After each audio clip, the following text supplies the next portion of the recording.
Hey guys, how's it going today? What we're taking a look at is systems. So you can see up here that we have a system, but what's different is that I have a system of inequalities. So let's see how we're going to work with this. The only way to solve the system of inequalities is by graphing. We're going to see why. So I look at my second equation right here. That's my first one. I'm looking at my second one, and that one's already ready to be graphed. So I have my y-intercept, so 1, 2, 3. And then I have my slope, so over 1. So down 2 over 1, down 2 over 1, 2, 1, 2, 1, and then in the opposite direction as well.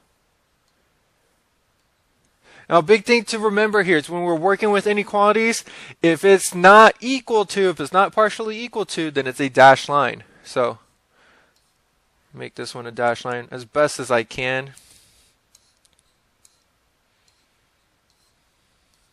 Okay.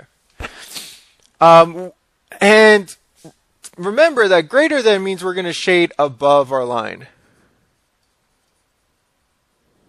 Which means we're going to be shading basically this entire area, but we're going to hold off on that. Now let's take a look at our first one. So 2x plus y is less than 1. When we do this, we're going to have to subtract 2x from both sides. So y is less than negative 2x plus 1. And now you want to graph that. So here's 1. There's 1, down 2 over 1, down 2 over 1, down 2 over 1. Yeah, these lines are parallel.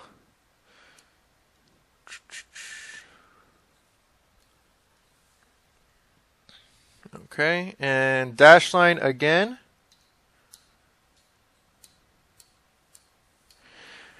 And let's go ahead and shade now. So what I want to do is, again, we're looking for an intersection, but we're looking for intersections of a shaded region.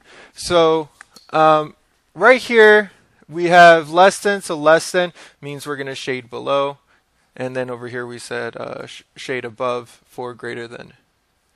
So I'm going to shade below my red line, and then I'm going to shade above my blue line.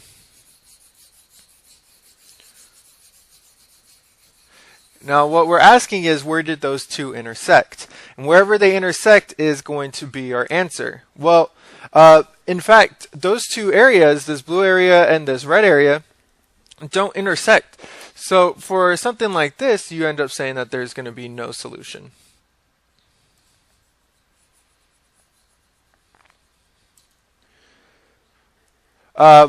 So we're going to actually see some problems that have no solution, but most of our other ones will have solutions. So let's move on to our next one. It says, a gardener wants to plant at least 50 tulips and rose plants in a garden, but no more than 20 rose plants. Write and graph a system of inequalities to model the situation. Okay, so we're going to have to write one. So we know we want at least 50. At least 50 means whatever we have needs to be, sorry, I meant to write that the other way, but it just didn't come out right. So whatever we have is going to have to be greater than 50. Now, yes, I know I'm reading this as greater than, but what this is saying is that whatever I put on this side of the equation, or this side of the inequality, is 50 is always going to be less than that. So that's what we get when we say at least 50. So I'm going to say tulips are X, and I'm going to say roses are Y's. So we know that X plus Y is going to be more than 50. But we also know that we're going to have no more than 20 rose plants. So no more than 20. So rose is Y. So Y cannot be more than 20. So now I'm saying that whatever my Y value is needs to be less than or equal to 20. So my first one, I have to go ahead and solve for this. So y is going to be greater than or equal to, I'm going to rewrite this real quick, just write it the other way. X plus y greater than or equal to 50. Sorry about that. I'm just thinking it might be a little bit annoying to take a look at. So subtract x, y is greater than or equal to negative x plus 50. I'm actually going to change my scale to 10. So 10, 20, 30, 40, 50, and so on. So we know we're at 50. We're going to go down 1 over 1, down 1 over 1, down 1 over 1. So basically, since these are also 10s, 20s, 30s, 40s, and 50s, it's going to say the exact same thing. So down 1 over 1, down 1 over 1. But we're going to have a solid line this time, because it's partially equal to. Now our next part says that we can't have more than 20 roses. So 20 roses is going to be right here. So here we go, 20 roses. That's basically this line.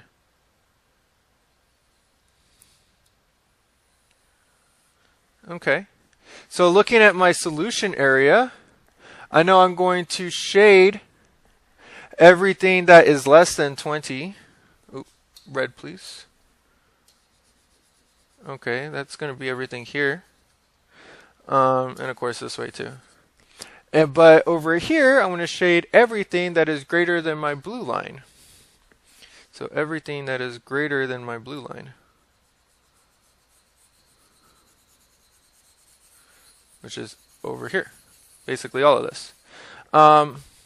What we're looking for is that intersection right here. This is my solution area. So in fact, when I'm actually shading in both of those areas and looking for that intersection part, I'm only looking for this. So let's see. What my actual answer is this part. Now, yes, I know I'm only shading above the x-axis. Yes, it should go down here too. But think about it, since you can't have negative roses, you can't have negative tulips. So that's why I'm only really shading above the x-axis. So there's that one. And of course you're thinking like, duh, makes sense. So like, let's check something in our solution area. Let's check like this point right here. Where is it? You know, so that's 60 and 10. So can I have 60 plus 10? So 60 tulips, 10 roses. Does that give me at least 50? Yeah, it gives me 70. But then, do I have more than 20 roses? No, I only have 10. That's why that's part of my solution area. So I can pick anything that's in here that'll be a solution to both of those. And you might just be thinking to yourself, well, duh, that just makes sense. I didn't need to make this graph. Well, no, yeah, you're right. You didn't need to make this graph, but this is what you're doing in your head already. Let's move on here. For this one, we have C is greater than or equal to D minus 3. And then C is less than 1/2 D plus 3. So, you know, I could say like these are my Y's. These are X's. Doesn't really matter. Or I could say that this was my C axis and this is my D axis. But these ones are already pretty simple to graph. So here, I want to graph my first one. D minus 3. Alright, so that means minus 3 here. And then up 1 over 1, up 1 over 1. There we go. And then what kind of line should we have? We should have a solid line. So sorry about the crookedness at the beginning. Actually, that's really bad. I'm going to use my line graphing tool. All right. Here we go. This one's going to be a lot better. Boom. Beautiful. So here we have d minus 3. And then our second one, we have 1/2 d plus 3. So 1, 2, 3. So up 1 over 2, up 1 over 2, 1, 2, 1, 2, 1, 2. And then down 1 over 2. Same deal. Down 1 over 2, down 1 over 2. This one I can't use my graphing tool because it's a dash line. Because we have just less than, it doesn't say less than or equal to. Sorry, this is my second one in red.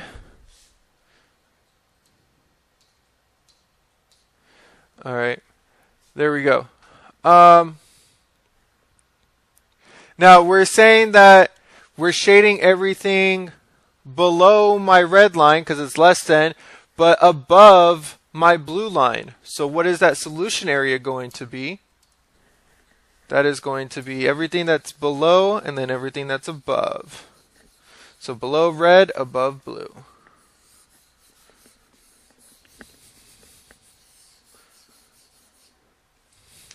So this is why you can only graph these solutions. It's because you don't have a really clear-cut area. It's going to keep going down in let me get my pen back. It's going to keep growing down in that direction. We have all those values. We have all the decimal and fraction values. We have everything here. But you just can't say clearly that you have all those values without this graph. So you can't put it you can't write it like an inequality, because you can't say like all of my values are going to be less than 10, because when you get both of those coordinates, you're going to have points in here that kind of fall out of those boundaries. We got one more left, I think. Go ahead, try this one. Pause the video here. Try this one out, and let's see what you got. But we're going to keep going ahead. If you want to check your answer, you can fast forward a little bit. Here I have my first equation. If you were like, oh yeah, that one's already ready to go, that's because it is. My y-intercept is 0, because it has plus 0 right here. So here's 0. And then my slope is down 2 over 1. So down 2 over 1, down 2 over 1, down 2 over 1, and then in the opposite direction. And then we have greater than, so that means it's going to be a dashed line.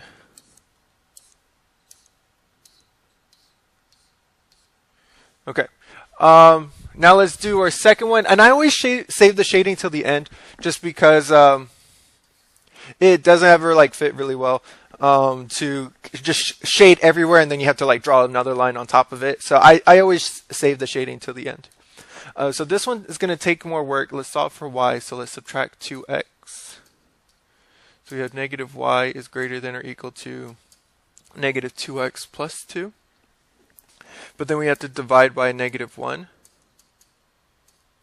Which switches the signs of everything, but don't forget, it also switches this greater than sign to less than or equal to. Anytime you multiply it or divide by a negative number, it flops your sign. So then I have positive 2x minus 2. There you go, that one's set. So here's negative 2, and then up 2 over 1, up 2 over 1, 2, 1, 2, 1, 2, 1. And then I can just use my line tool that I have.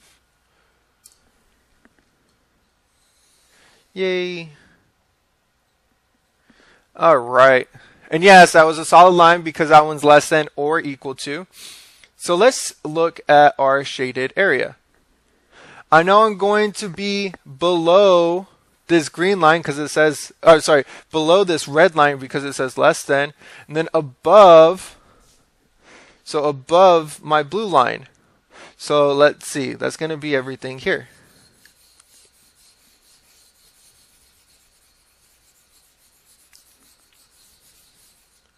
So that's going to be our solution area.